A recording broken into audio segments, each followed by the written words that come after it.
કેરીના રસ સાથે ખાવાની મજા પડે એવી સરસ મજાની મગની છૂટી દાળની રેસીપી લઈને આવી છું। એકદમ સિમ્પલ મસાલા સાથે 10 જ મિનિટમાં બની જાય અને કંઈ શાક ના હોય તો તમે આ દાળ ચોક્કસથી ઘરે ટ્રાય કરજો। તો ચાલો રેસીપી જોઈ લઈએ। મગની છૂટી દાળ બનાવવા માટે મગની છોડા વગરની દાળ લેવાની છે 1 વાડકી। એને લગભગ મેં અડધો કલાક પહેલાં પલાળી રાખી હતી। હવે પાણીથી ધોઈ અને આ પાણી તમારે કાઢી નાખવાનું છે અને પાણી વગર દાળને રાખવાની છે વઘાર કરવા માટે। ત્યાર પછી કઢાઈની અંદર જ આપણે આ દાળ બનાવવાના છે। તો એની અંદર 2 મોટી ચમચી જેટલું તેલ ઉમેરવાનું છે।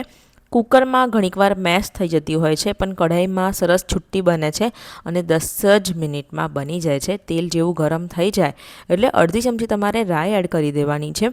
ત્યાર પછી અડધી ચમચી જેટલું જીરું એડ કરી દેવાનું છે।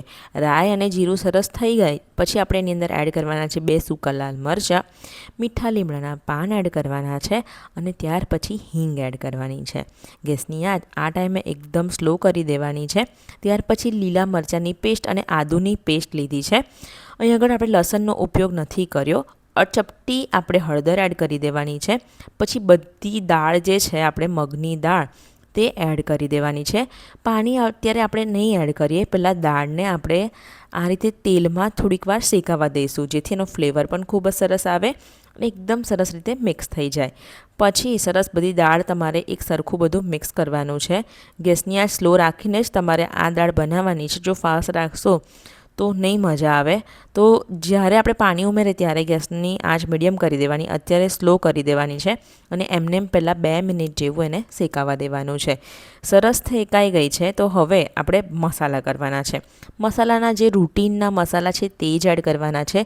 લાલ મરચું પાવડર એડ કર્યું છે, કલર એડ કર્યું છે કેમ કે આપણે લીલું મરચું તીખું એડ કર્યું છે, ધાણા જીરું પાવડર થોડુંક એડ કર્યું છે અને આની સાથે જ આપણે મીઠું સ્વાદ પ્રમાણે એડ કરી દેવાનું છે અને ત્યાર પછી આપણે થોડો ગરમ મસાલો એડ કરી દેવાનો છે।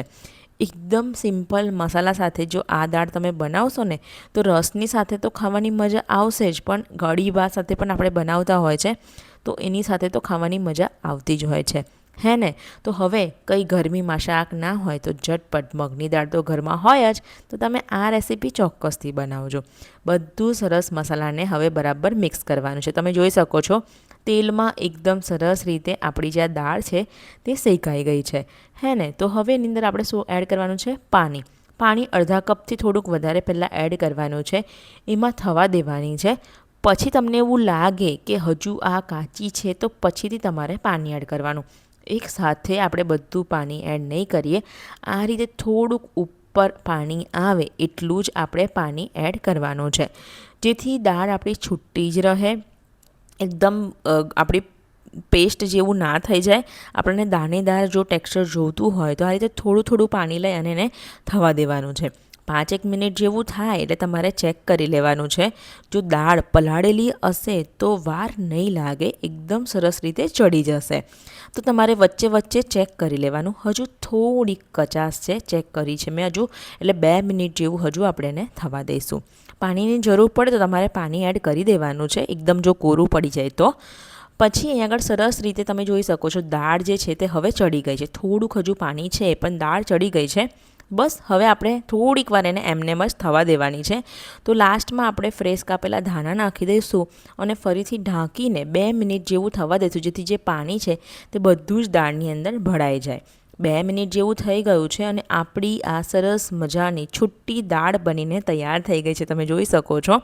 તો જોયું ને કેટલી ઇઝી છે, દાળ પણ એકદમ મેશ પણ નહીં થઈ, એકદમ છૂટી છૂટી દાળ બનીને તૈયાર થઈ ગઈ છે। તો તમે પણ ઘરે આ દાળ ચોક્કસથી બનાવજો।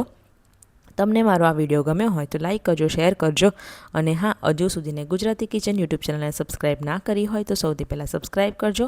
મળીશું એક આવા નવા વિડીયો સાથે, ત્યાં સુધીને